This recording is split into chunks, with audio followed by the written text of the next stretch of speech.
So this isn't a book video. It's the one I needed to make before I could get back to the book videos. So stay with me for a few minutes because I think this video is one you're gonna wanna see.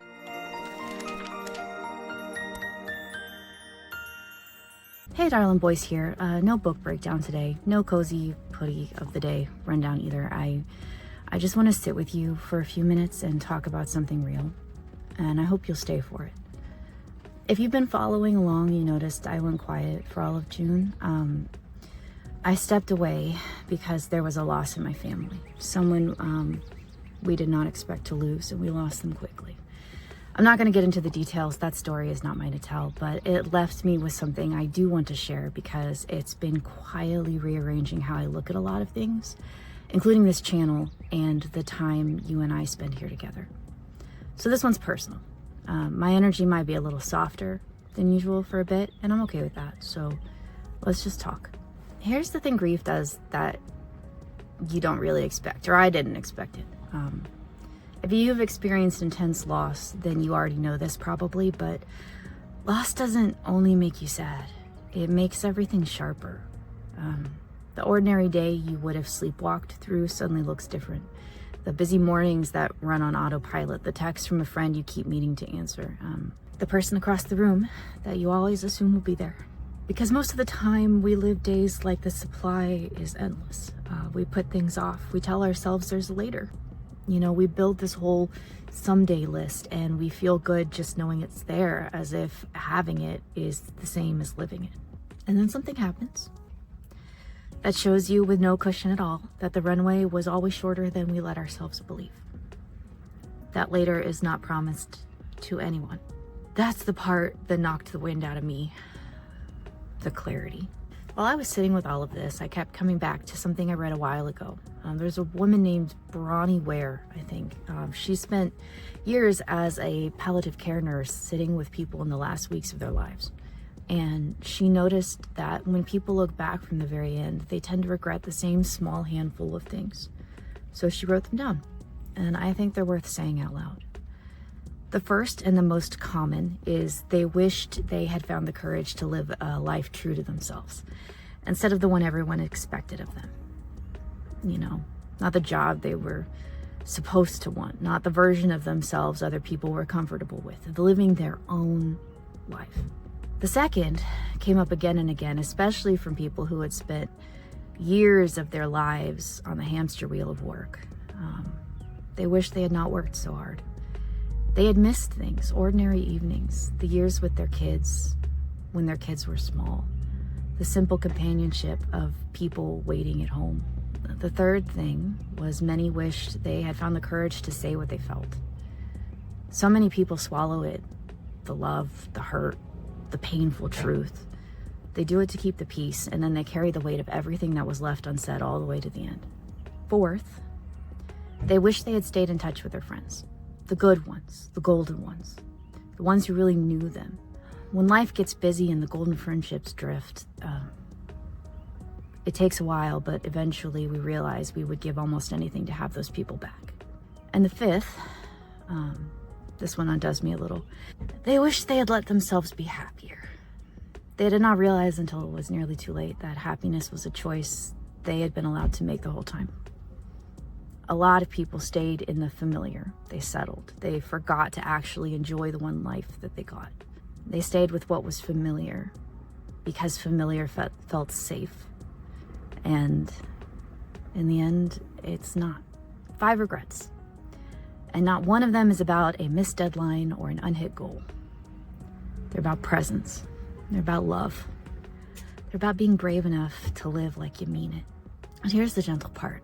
You don't have to lose someone to learn this. I guess that's why I'm making this video out here in the car in the rain. You can take the clarity without paying full price for it. Now, I have to be honest with you about something. Because I feel like it would be hypocritical to list these regrets as if I have them all figured out. I don't. The second one especially, where people say they wish they hadn't worked so hard. Well, that one really hit me, because here's my truth. I am genuinely blessed. I know it. I live my passion. I write full-time. I publish books for a living. I get to do what I always dreamed I could do for work. And as it is my art, my work is not separate from who I am. It's my passion. It's woven into my identity, and I love it in a way I know not everyone gets to experience when it comes to what they do for a living. That's a gift, and I don't take it for granted for a second. But I work a lot. I mean a lot. I work every single day. I do not take days off. Most of the time it doesn't feel like a sacrifice because I'm pouring myself into the thing I love most, right? But sitting with everything this past month, I kept running into a question I can't answer. Am I working too much? Am I so busy building my career that I'm forgetting to actually live my life? You know, when your greatest passion and the thing you do for work are the same thing, where is the line? And is there even supposed to be one? I don't have an answer. I mean, this is not the part of the video where I tell you that I figured it all out and now I take Sundays off and I journal in sunlit fields. You know, I genuinely don't know. So I'm not going to hand you a tidy lesson. I am going to hand you the question and we can sit in it together. If your work is your passion, is that a life fully lived? Or is that a beautiful way to avoid living the rest of it? I don't know. Maybe it's both. Maybe it depends on the day. I didn't make this video to make you cry. It's the opposite, actually. Here's what I keep landing on. Knowing our time is finite isn't morbid. It's the entire reason any of it means anything. A thing that lasts forever can be put off forever. A thing that ends is a thing worth showing up for. That's what a celebration of life really is. It isn't pretending the loss doesn't hurt. It's letting the shortness of the whole thing make the days matter more, not less. It's gratitude with eyes wide open. There's something else this has awoken in me, something I've been putting off for a long time. I will say with full certainty, my parents are way healthier than I am. And they have a saying, movement is life. They live by it. And the longer I'm around, the more I think they're right. Because when I went looking, the research backs them up in a way that frankly didn't surprise me. When you look at what actually keeps people healthy and here longer, it comes back to the same few unglamorous things. 1, move your body. People who hit the basic activity guidelines, a little over 20 minutes of moderate movement a day, tend to live longer and have less heart disease, and doing a bit more than the minimum lowers that risk further. So take care of your heart. Take care of the heart with the cardio you keep avoiding, the walks, the bike, the stairs. Just do it. Lift weights too, because lifting does far more than build muscle. It actually protects your bones. It keeps you strong and steady as you age, and it's tied to a lower risk of dying early all on its own, separate from the cardio. 2, feed yourself real food, mostly plants. Frozen food have better nutrient counts because they're preserved while fresh. 3, get up. Sitting still for hours, day after day, carries its own quiet risk, and I am so guilty of this one. I'm guilty of all of them, but I'm especially guilty of this one.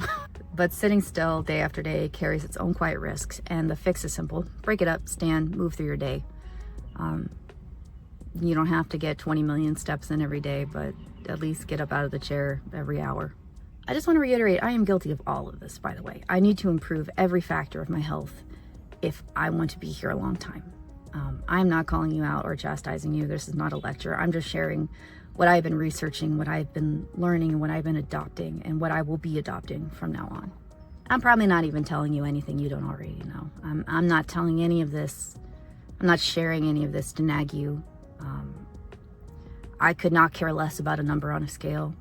Neither should you. I'm telling you this because the ultimate goal is having a body that can carry you through the long, full life you deserve to have. Strength, energy, years where you can still do the things you love with the people you love. Movement is life. Move while you can.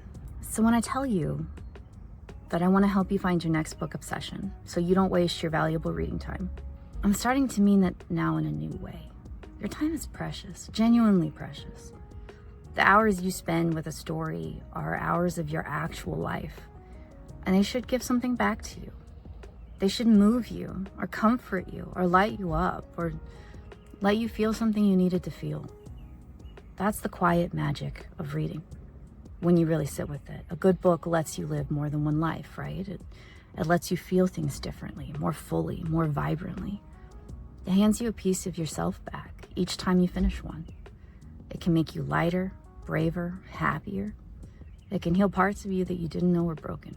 Movement keeps the body alive. Stories feed the rest of you. So I guess helping you spend your reading time on something worthy is one small way of helping you spend your life on purpose. I'm glad I could be here for that. So here's what I want to leave you with, and it's not heavy, I promise. It's just a nudge. Take the walk. Lift the heavy thing. Get up out of the chair. Read the book you've been saving for someday. Send the message you keep meaning to send. Call the friend you haven't talked to in a while. Say the thing out loud instead of assuming your loved ones already know it. And let yourself be happy now. Not after you hit the next goal, not after you reach the next milestone. Now, I'm really glad to be back here with you. It might take me a minute to get fully back in the swing of things, and I might not be at my full energy for a while, but I'm giving myself that grace, and I hope you do as well. I've missed this, and I've missed you. So go live a little today. Move a little, read a little. Happy reading, darling.